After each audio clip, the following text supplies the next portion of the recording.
meu nome é Fernando Ponce, eu tenho 26 anos, eu moro em Maringá. Eu sou formado em Artes Cênicas pela Universidade Estadual de Maringá, licenciatura. E atualmente trabalho como professor da educação infantil, como professor de expressão artística, passando pela musicalização, pelas artes visuais, pela dança e pelo teatro. Trabalho em projetos sociais aqui em Maringá, que é o Criança em Cena, e também em Paranavaí, pela Fundação Cultural de lá. E atualmente também estou trabalhando no Colégio Nobel como professor de teatro no full time, que é o integral, como se fosse o contraturno, onde as crianças têm a opção de fazerem várias outras aulas que não a do ensino regular.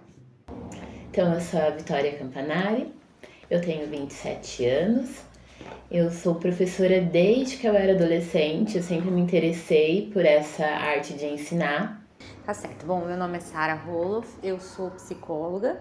Eu atuo na área da assistência social e na área clínica também. Dentro da área social, eu atuo dentro do serviço de convivência e fortalecimento de vínculos. Bom, sou gestalterapeuta na clínica, né?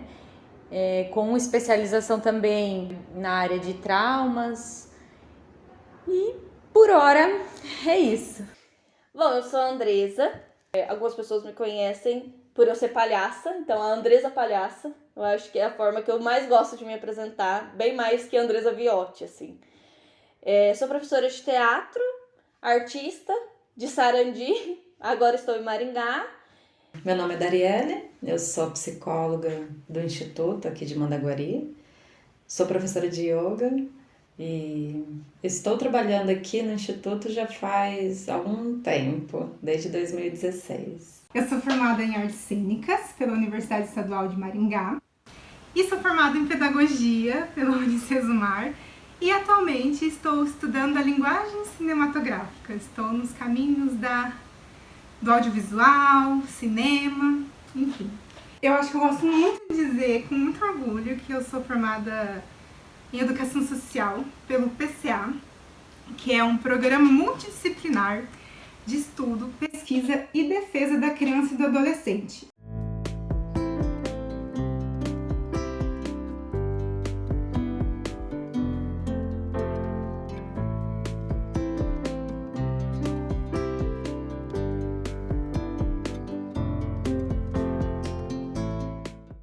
Então, depois de muito praticar e aprender isso só na prática, eu entendi que o objetivo de ter aula de teatro nesse lugar não era técnico, era de serviço de convivência mesmo, no qual era muito. A minha aula já estava garantida se eu conseguisse fazer um círculo sem que as crianças se batessem, sem que as crianças se agredissem ou gritassem uma com a outra. E aí depois eu comecei a trabalhar em instituições privadas, na qual muitas vezes as crianças ou os adultos, eles querem estar ali, o que já é uma diferença muito grande, porque ali as crianças não estão porque elas são obrigadas, elas não estão ali porque elas não têm onde ficar, elas não estão fazendo isso porque elas não têm o que fazer. Elas estão fazendo isso porque elas querem, porque elas optaram por isso. Isso faz uma diferença gigantesca no comportamento desses alunos. E, consequentemente, se a gente tem um comportamento que seja mais respeitoso e que tenha a ver com a escolha de estar ali, eu não preciso me preocupar com o comportamento enquanto professor. Eu preciso me preocupar com a parte cognitiva, com a parte pedagógica, com a parte metodológica, mas não necessariamente com as questões sobre respeito que vem antes disso. Muitas vezes, nos projetos sociais que eu trabalhei, eu não conseguia chegar na técnica, não conseguia chegar na metodologia e na prática e no pedagógico propriamente, porque eu ficava sempre enroscado na parte do respeito, na parte de não agredir, na parte de ouvir o outro, na parte de não xingar, enfim. Nas instituições privadas, a gente tinha um espaço adequado para que essa aula acontecesse. Geralmente uma sala fechada, em silêncio, com ventiladores e ar-condicionados. Em contrapartida aos espaços das instituições que eu trabalhei, era o espaço ao ar livre, que quando chovia não tinha onde a gente ficar, perto da rua passando ônibus, passando carro, com grade, as crianças interagindo com a rua o tempo todo. além de ter a dificuldade de lidar com as crianças prestando atenção em mim, eu tinha que disputar com vários outros estímulos que aconteciam sonoramente e visualmente. Eu também vejo isso, assim, de não ter, infelizmente, de muitas vezes não ter esse ambiente, esse espaço preparado para que aquela aula pudesse acontecer. A gente ensina e aprende. E na educação social a gente vai um pouquinho além, porque a gente usa alguns princípios da integralidade do ser humano. Então, o educador social, ele vai olhar para a pessoa para além do ambiente escolar. Atuei como professora auxiliar de 1º e 2º ano do ensino fundamental num colégio, num bairro chamado Odivaldo Bueno Neto. E eu também atuei como professora titular de teatro em um colégio particular, no centro de Maringá. Para além, mas eu acho que também como auxiliar, eu tinha mais flexibilidade que a professora titular. Então eu auxiliava as crianças que tinham mais dificuldade. Então eu percebi assim que era um pouco gratificante quando eu conseguia transmitir o que eu aprendi na prática. Que às vezes a gente não consegue e a gente precisa aceitar que às vezes como professora a gente é limitada. Então, logo que eu comecei a dançar, eu sempre fui assistente, né? Assistente de turma das professoras. E daí, acho que a primeira vez que eu tive uma turma sozinha, eu já tinha, tipo, uns 16 anos, mais ou menos, talvez até antes. Sempre gostei muito de ensinar e sempre trabalhei com projetos sociais.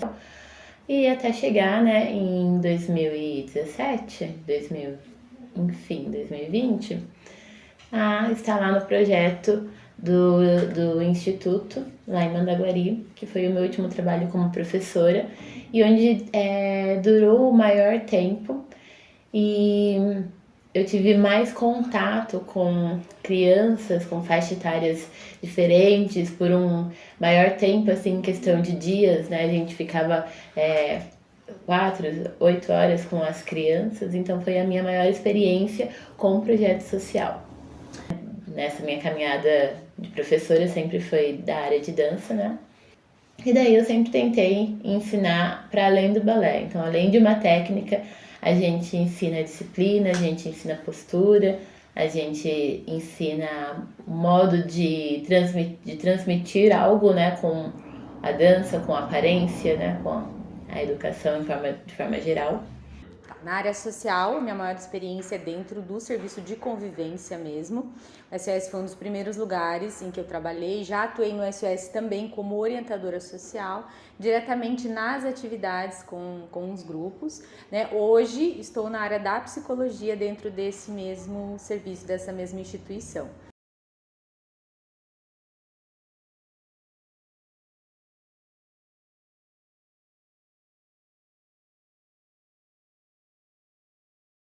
Tem praticamente 7 anos que eu estou dentro da área social, com bastante estudo nessa área também, né, para entender um pouco mais das políticas, para entender um pouco mais da atuação dentro da área, por ser exatamente diferenciada da área clínica. Então, não necessariamente existe um atendimento clínico dentro do serviço social, mas existe o acolhimento que é feito com as famílias, que é feito com as crianças, exatamente para que a gente possa formar melhores vínculos entre as famílias, das crianças, né, em situação de vulnerabilidade com a sociedade, com a comunidade, buscando sempre essa emancipação.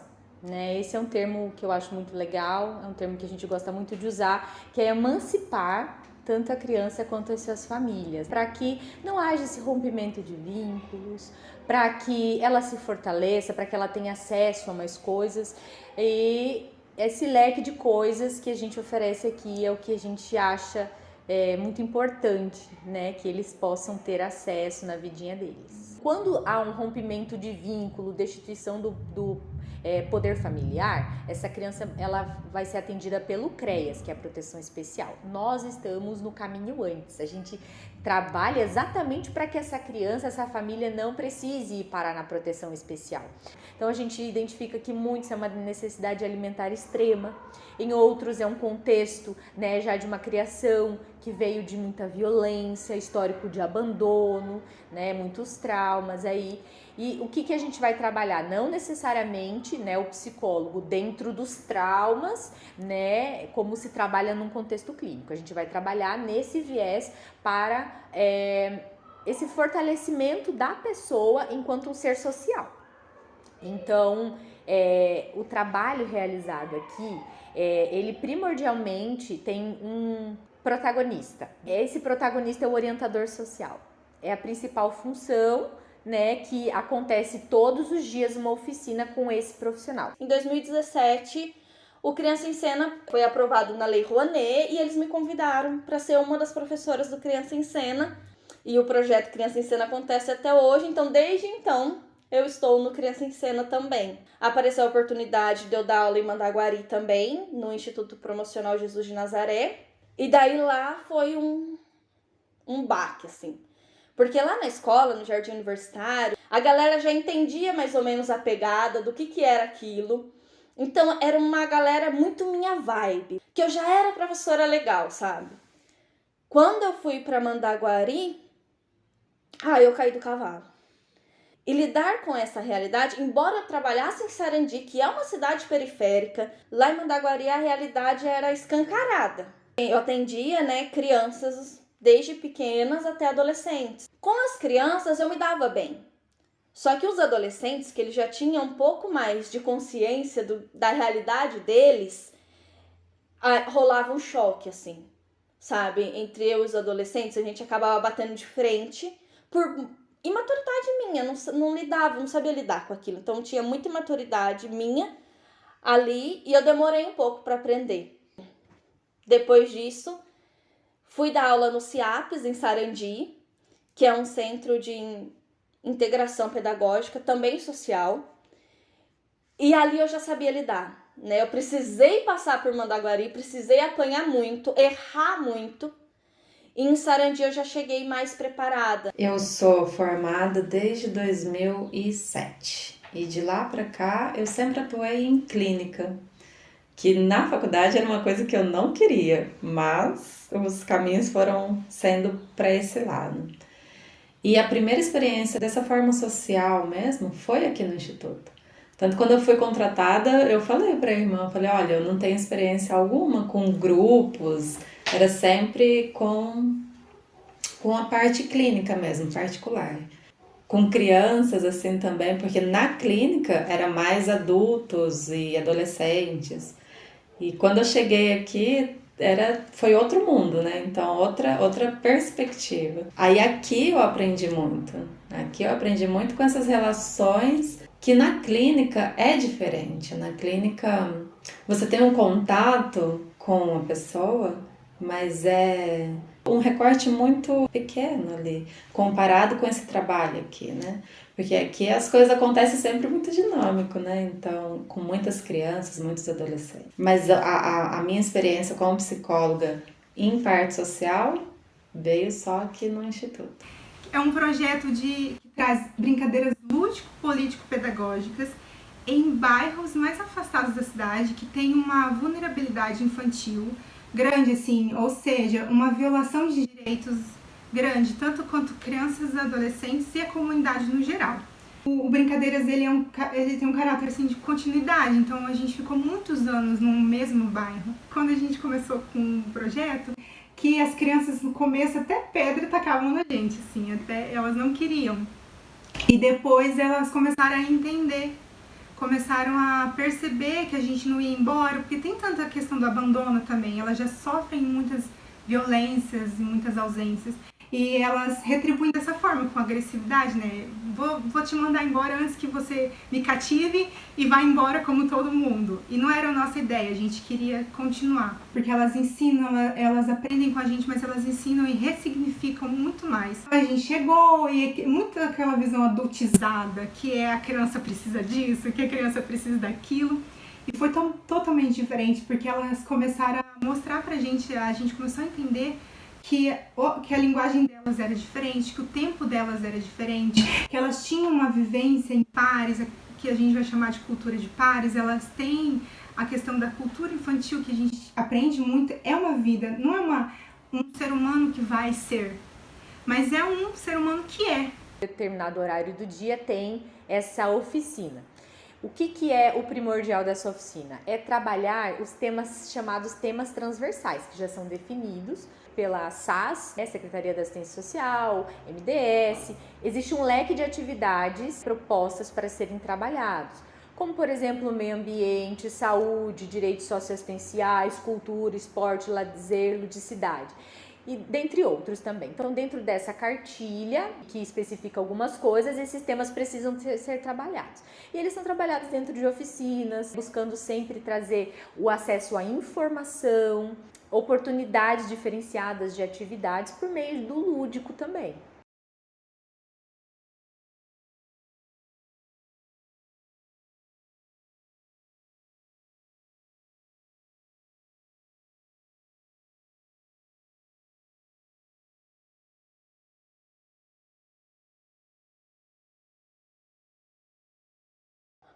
O que teria me ajudado, né, naquele momento? O que eu posso fazer hoje por essas crianças que não puderam fazer por mim?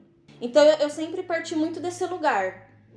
Então, hoje em dia, quando eu chego para dar uma aula, depois de muito estudo teórico, muito embasamento também, né, principalmente na metodologia do Augusto Boal, de teatro do oprimido, eu chego aberta. Mesmo com criança, mesmo com adolescente, eu chego, vamos brincar de teatro? Nos primeiros meses, eu vou entendendo como a turma brinca, como a turma reage.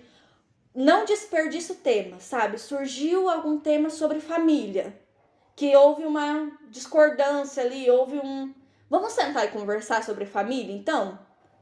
Então eu fui aprendendo, sabe? Que os próprios alunos, que as próprias alunas, elas me dariam o material para as próximas aulas. Então, hoje, eu não planejo um ano inteiro de aula. É semana a semana. No ensino regular, isso talvez não possa acontecer dessa forma, porque tem lá o cronograma certinho do ano inteiro. Então, como eu dou aula de teatro fora do ensino regular, eu tenho essas mordomias, sei lá, eu tenho essas possibilidades também. Isso é muito bom, assim. Eu faço, aqui especificamente, eu faço grupo de convivência.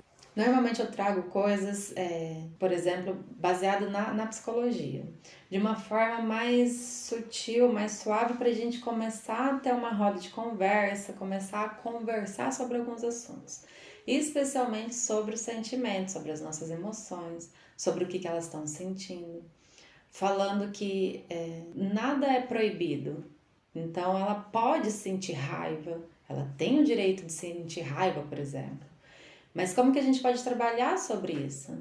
Ela pode sentir medo. Viver 100 anos, a gente vai ter esse sentimento, essas emoções. E como a gente vai lidar com isso? Então, com eles, eu trabalho bastante sobre essas questões de se permitir a sentir as coisas, identificar o que a gente está sentindo, trazer para eles ferramentas para eles conseguirem trabalhar e desenvolver isso. A partir do yoga me traz também essa parte da respiração, dessa respiração consciente. Então eu vou mesclando um pouco dessas duas formas. Eu gosto de trazer também partes de palavras um pouco mais diferentes, talvez que eles ou que nunca escutaram, ou que já escutaram, mas não sabem identificar, então trabalhar em cima daquele conceito. Eu pego bastante coisas do que está acontecendo no dia, no momento.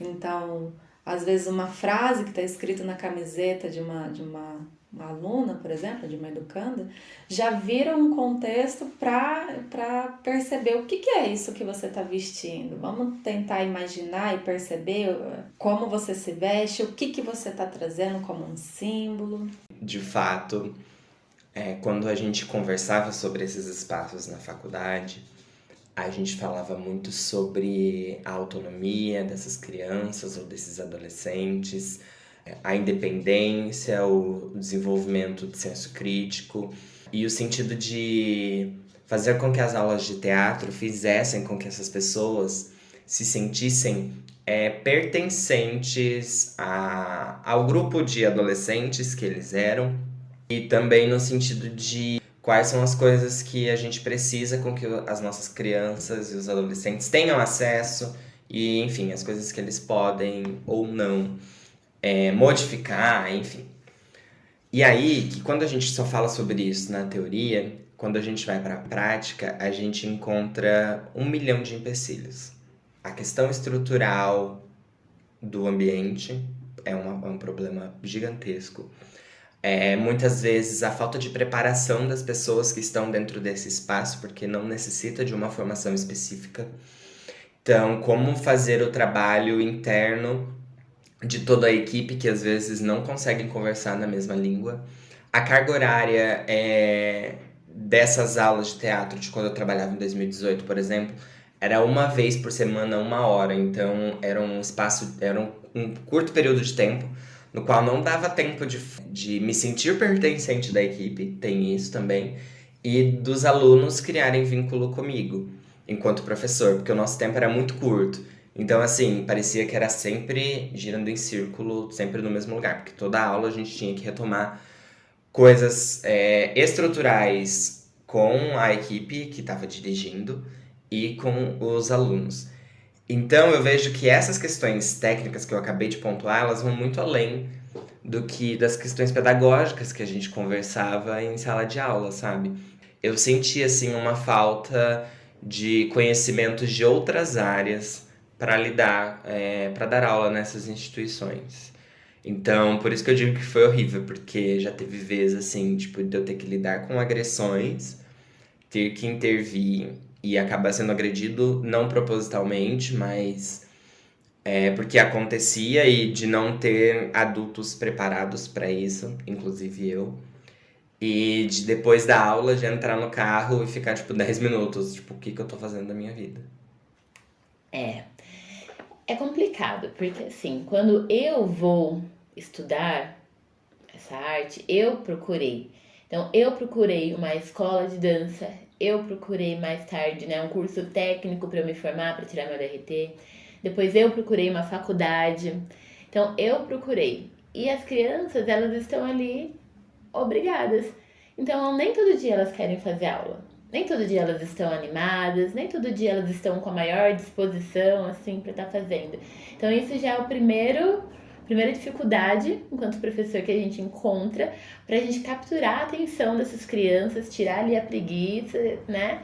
E conseguir ter essa disposição delas para que elas aprendam o conteúdo que a gente está propondo, né? Eu acho que esse é o primeiro ponto, é querer aprender, né? A classe social que estava sendo trabalhada, então nesse último projeto era uma classe mais baixa, então elas vêm com algumas informações de casa ou da escola formadas na cabeça que a gente tem que trabalhar com elas.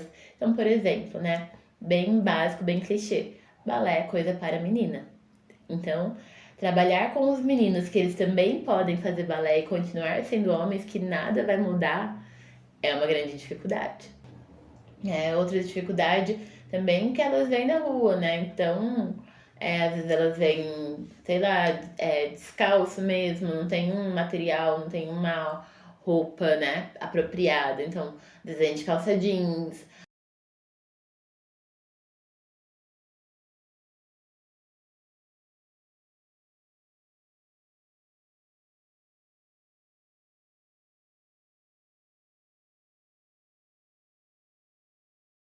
Primeiramente, a gente tem que pensar num contexto. Quando a gente acha que uma criança que ela tem uma condição financeira melhor, ela não sofre violência, a gente está extremamente enganado. Seja da ausência ou verbal, o que seja, acontece. E as crianças do bairro, elas tinham espaço e elas brincavam. Tinha criança que no colégio não brincava mais. E a outra criança lá, ela estava na rua, brincando o tempo todo.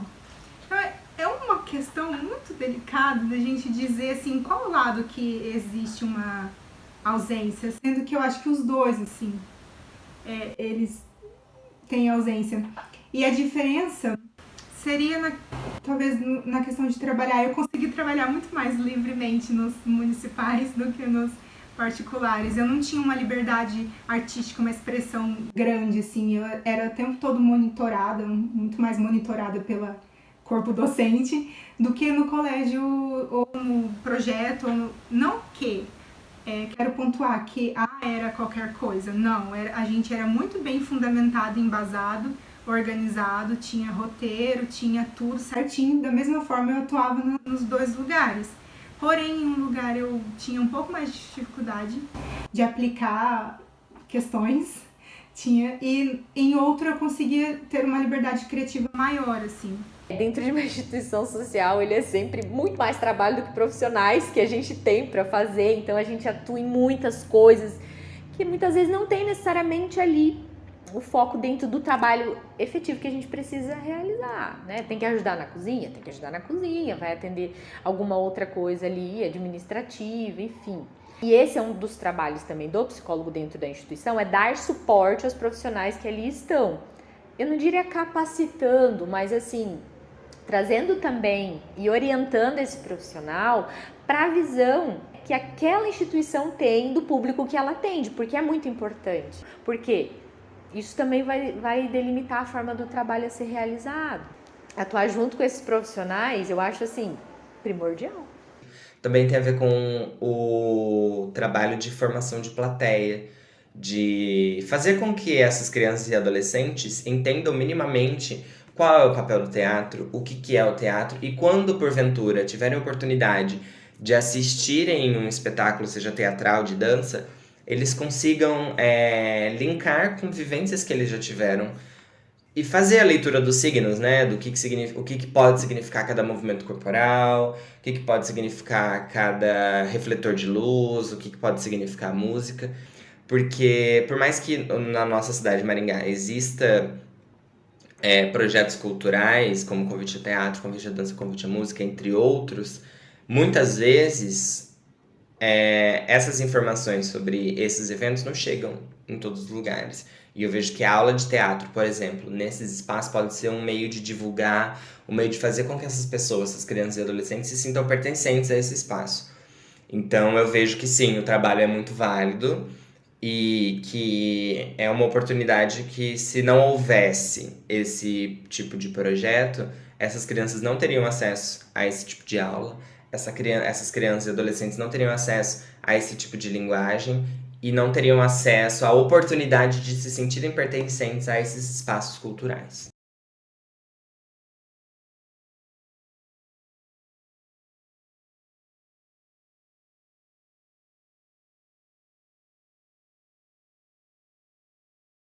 Me dá um quentinho, uma satisfação de que o meu trabalho está sendo de forma efetiva, é quando eu consigo ver que os meus alunos conseguem resolver os problemas por meio de outra forma, sem ser da agressão.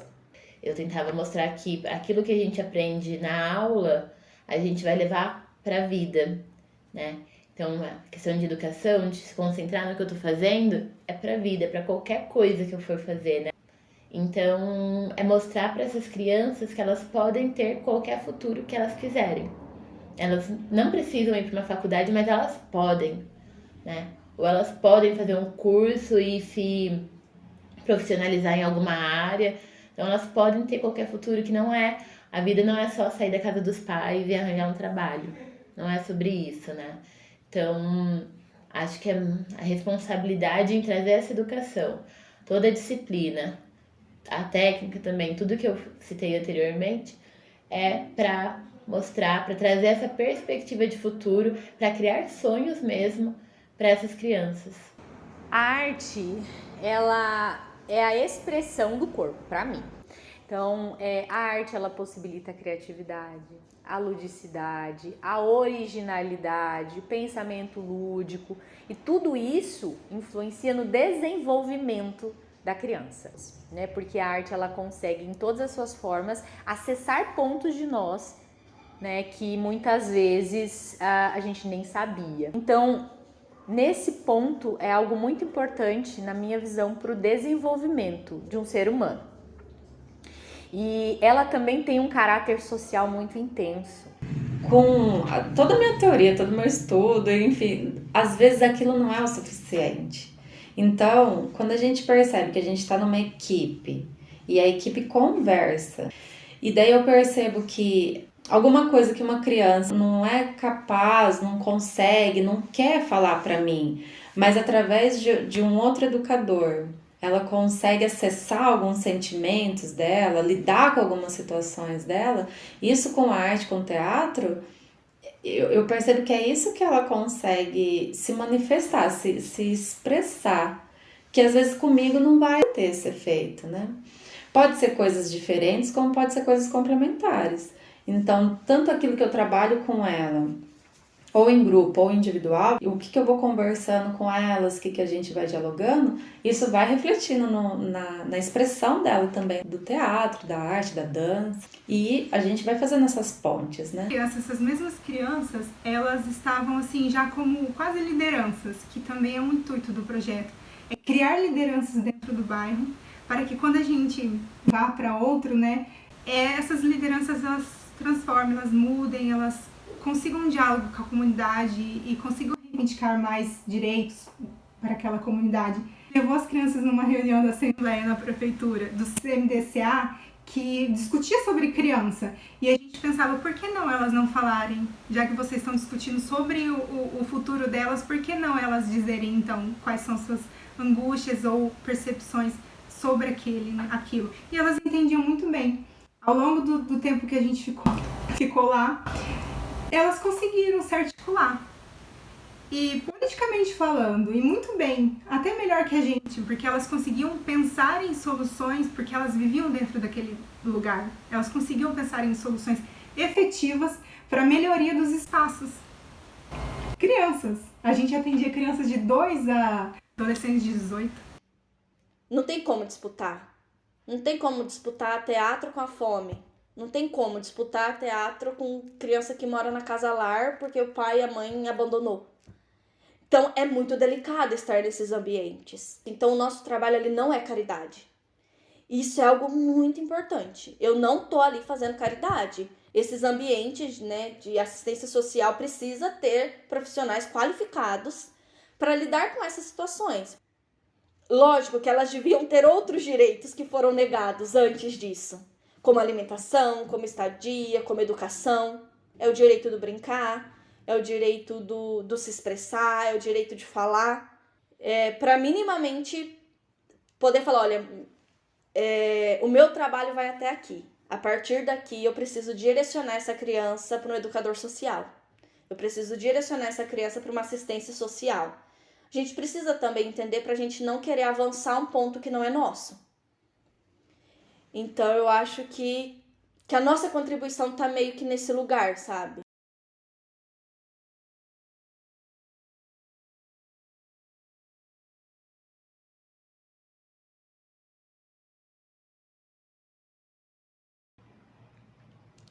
No meu primeiro dia de trabalho no serviço de obras sociais. E aí eu fiz um jogo, era o jogo da bolinha, porque era um jogo que dava certo, eu ia conseguir trabalhar em grupo com os meus alunos, a gente ia trabalhar coordenação motora, ia trabalhar foco, ia ser lindo, maravilhoso, eu ia chegar em casa numa sexta-feira e eu ia ter cumprido com a minha aula. Então eu vou explicar como que é o jogo. Em círculo, a gente vai jogando a bolinha de um pro outro, uma bolinha pequena, daquelas tipo de cachorro. E aí a gente precisa contar até 30, ou seja, são 30 lançamentos. Cada um que joga conta um número e a gente precisa chegar no 30.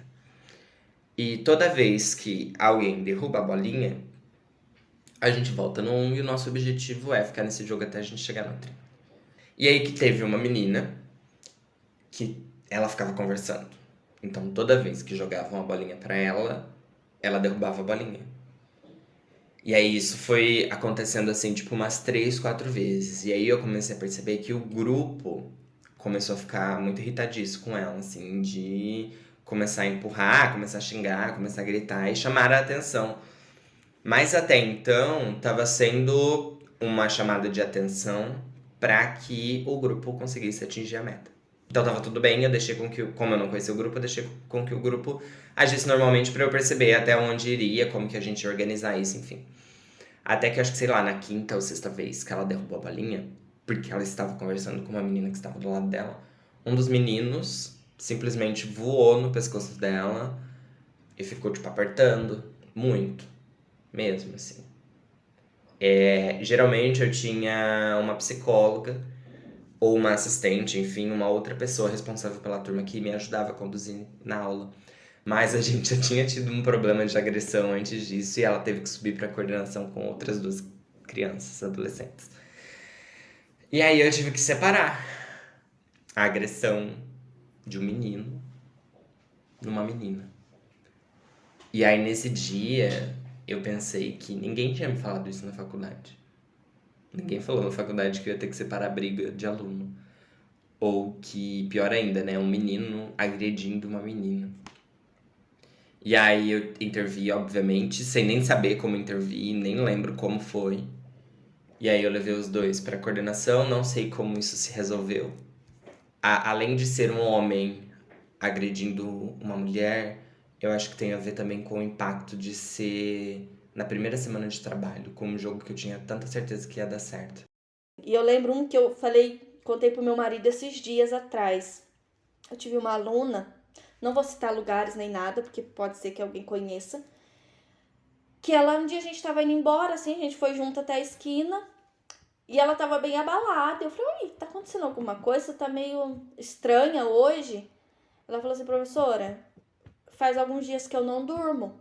Eu falei, nossa, tá acontecendo alguma coisa? Ela falou assim, eu acordo de madrugada com meu padrasto no meu quarto, com uma lanterna na minha cara, e eu tô com muito medo. Eu travei. Eu travei, eu falei, mas e sua mãe? Ela falou, não, mas eu conto pra minha mãe, ela tem medo de perder ele, enfim, não... E eu fiquei tentando dar soluções, sabe? Só que naquele momento, eu não tinha muito essa consciência do tipo, o meu limite é até aqui. Agora eu vou passar esse caso pra alguém que consiga acompanhá-la. Eu não tinha muito isso, assim. Eu lembro que eu queria dar soluções. Eu falei, por que você não foge? Enfim, sabe? Coisas absurdas, assim. Queria poder pegar ela e levar pra minha casa. Na época eu morava com os meus pais, não podia, assim.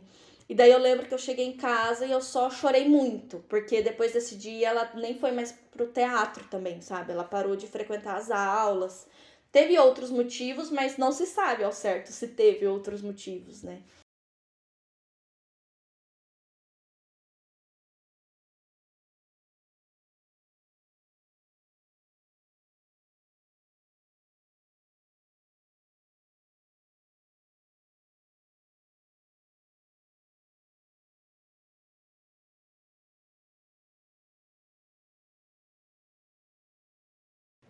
Acho que desburocratizar algumas coisas, porque tudo para ser feito é muito difícil.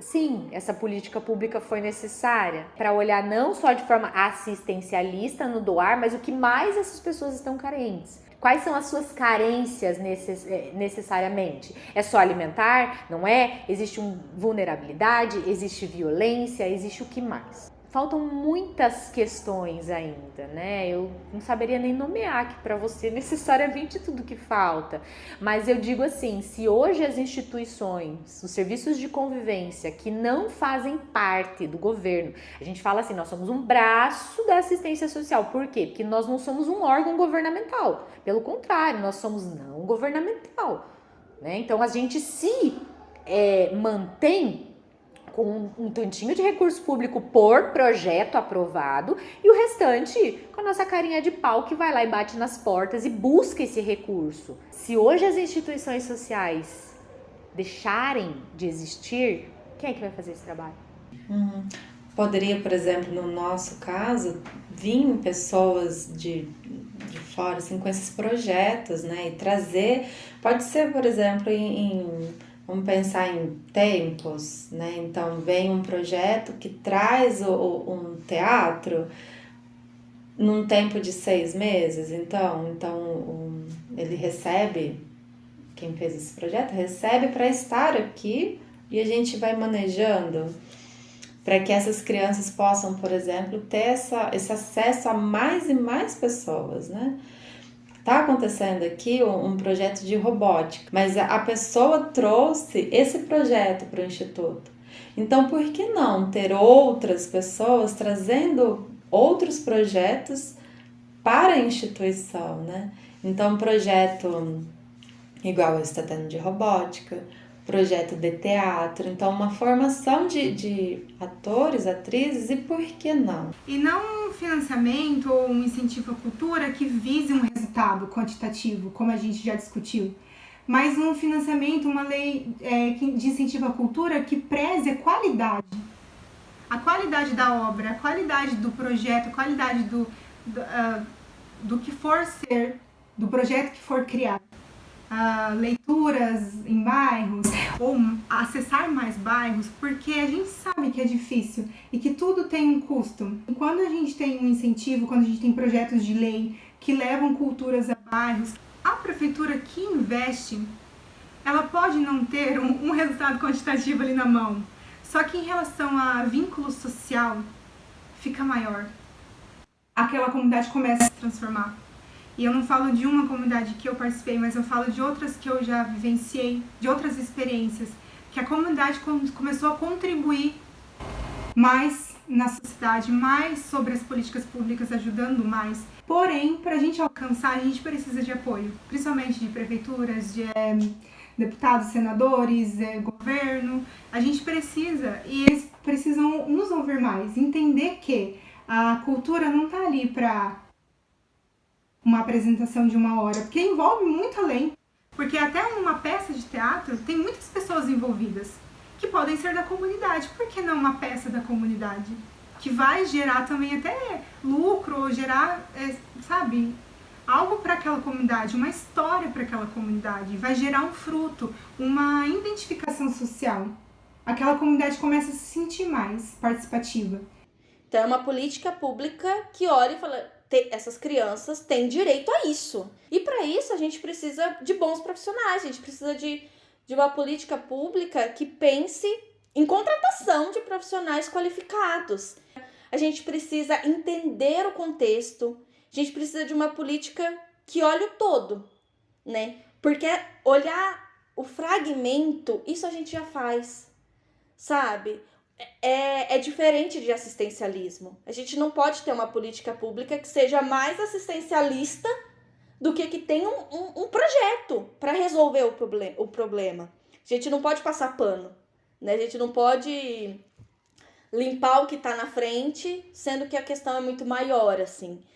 Eu acho que a gente precisa ter profissionais qualificados que olhem para isso e pensem no problema desde o seu início.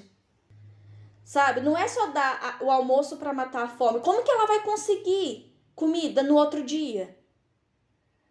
Então, acho que é uma política pública que está ligada com tantas outras, sabe? Não é só isso. Enquanto houver desemprego, não se resolve esse problema. Então, eu acho que a primeira questão seria, tipo, de infraestrutura, sabe? Pra mim, não ter A gente tem aula de teatro, mas a gente não tem um espaço adequado pra ter aula de teatro. É a mesma coisa. A gente vai ter aula de futebol, mas a gente não tem bola. Como viabilizar uma coisa se a gente não consegue fazer com que ela seja realmente viabilizada, sabe? Então, eu acho que a questão da estrutura e como isso se organiza dentro do espaço e o quanto poderia ter investimento nessa questão. Eu acho que, além disso, é a possibilidade de aumentar essas cargas horárias desses serviços, dessas horas. Porque, como eu disse, 50 minutos de uma aula de teatro numa semana que tem 20 horas... se a gente for levar em consideração que a criança está ali meio período, é muito pouco. É muito pouco. E acho que uma outra coisa muito pontual, que nem todos os lugares que eu trabalhava tiveram, é uma profissional da área da saúde, da psicologia mesmo, assim. Porque a minha formação enquanto professor de teatro não basta se eu não tiver o mínimo de conhecimento sobre questões sociais, questões psicológicas e de como cada criança funciona. E ela funciona de tal maneira porque na casa dela é assim, assim, assim, assim.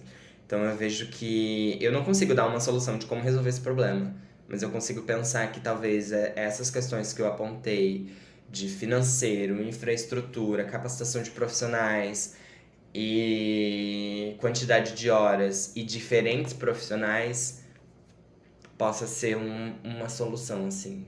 Obviamente que não precisa ser todas de uma vez, mas se a gente conseguisse fazer com que esse trabalho de formiguinha que a gente faz dentro de sala de aula conseguisse ser de forma externa eu acho que seriam só coisas positivas. Então eu vejo que essa conexão entre professora e psicóloga, professora e orientadora, professora e diretora, professora e assistente social, faz com que a gente crie uma rede de apoio para nós, enquanto professores, para que todo mundo fale a mesma língua, todo mundo fale a mesma linguagem, para que assim a gente consiga se comunicar de fato com a criança.